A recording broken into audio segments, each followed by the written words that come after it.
My name is Chris Marsh. I lead the Workforce Productivity and Collaboration practice in 451 Research, which is part of S&P Global's Market Intelligence.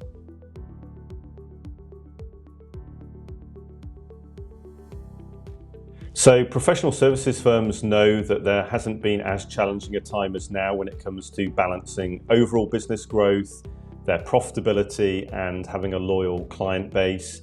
They're obviously concerned about the economic headwinds that we're all experiencing, but also from a culture point of view, many companies are conscious of the risks of a more distributed workforce, undermining the connectedness across their different teams and the integrity in the workflows that actually keep those teams aligned and focused. And so as a result, we see more firms, I would say in particular more progressive kinds of organisation, really rethink how work happens across their company. And they are beginning to strategize what they want their operational culture to look like, by which I mean the combination of people, process and practice. And of course, a hugely important part of that mix is what is the strategic technology underpinning that actually supports that operational culture. From a resiliency perspective, as companies look to try and embed more resiliency across their different workforce operations, the first recommendation I would make is to invest in transformation. The pace of change in technology is not going to slow down anytime soon. Neither is the level of change in market trends and customer requirements.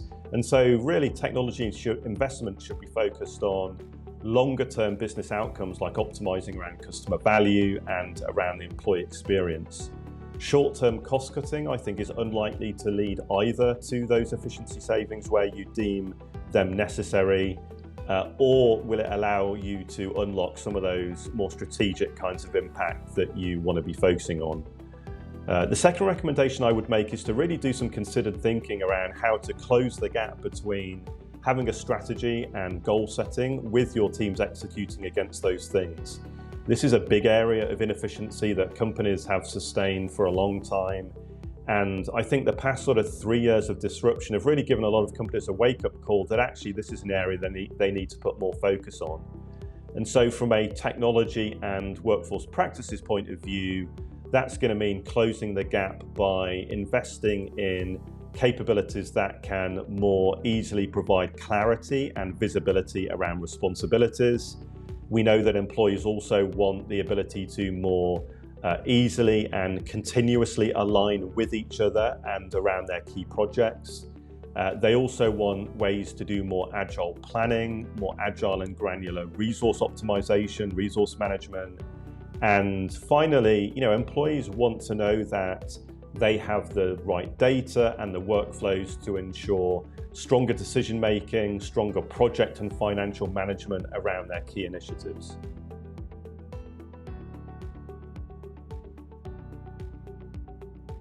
In terms of satisfying both client and team needs, one approach that we see more organizations taking is strategizing what their total experience is.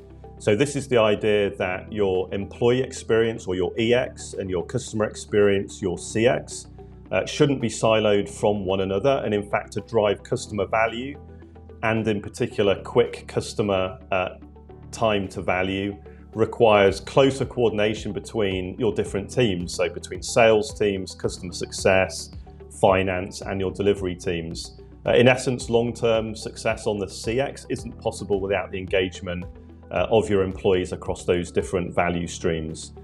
And developing an ongoing culture of client success at that intersection of the EX and the CX is going to be very important going forward, and that's potentially something that is going to require coaching and guidance around. It's really important to realize here that this isn't a trade-off. This isn't about either investing in your talent or in your client experiences. In fact, if as an organization you can move away from the idea that value is essentially creating efficiencies project by project, and you can move on to the idea that really what you should be aiming for is to optimize around customer value and elevating the employee experience for your delivery and non-delivery teams, then the opportunity is to have each of these two things, the CX and the EX, optimize each other. A lot of your success here is going to come down to having a good technology strategy. We know from our research that professional services individuals are more likely to be tech savvy than the average employee. They're more likely to be prioritizing, therefore, in their day-to-day experience, the quality of working in and out of different tools. That's going to be more impactful for them in their overall engagement than it is for the average employee. And so, as services businesses are obviously very people intensive, this is particularly important to think about to avoid talent attrition.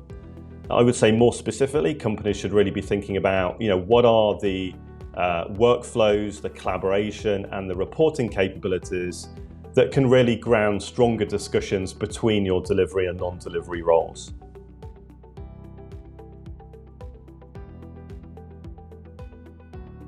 So when thinking about their tech investments, organizations really shouldn't only consider cost cutting and making efficiency savings. They should really be considering that wider range of downstream impacts. We know from our research that technology has become very prominent as a driver of positive workforce engagement. In fact, some analysis we did on our employee engagement survey data recently showed that it is the second strongest driver of overall positive engagement, a good quality day-to-day tech stack that employees work in and out of. We know as a follow-on from that a more engaged workforce leads to across the board better outcomes. It correlates strongly with improved productivity, with a stronger sense of belonging in an organization, with stronger investment in upskilling, opportunities and career development. And then of course there are the other further downstream impacts like growing your overall business, improving client satisfaction, reducing customer churn, which will likely also be heavily impacted by the technologies your different teams use. And so it's important to consider that when making investments. I would say one other thing to think about is, to what degree do changes in your overall technology estate impact on the overall technology stack and in particular on simplifying it? There will likely be differences in the impacts between investing in purpose-built technologies versus having a patchwork of disparate tools in a less integrated stack. We know that one of the key challenges that employees face when it comes to working with technologies is having too many applications, too many silos, not enough of their technologies do enough of what they want them to. This creates friction and of course a lot of those issues around lack of alignment, poor focus, challenges in collaboration. And so companies really need to think about this in terms of hubs and spokes. So what are those key strategic hubs or key strategic application systems into which maybe other more general niche applications where they still need to be used may connect?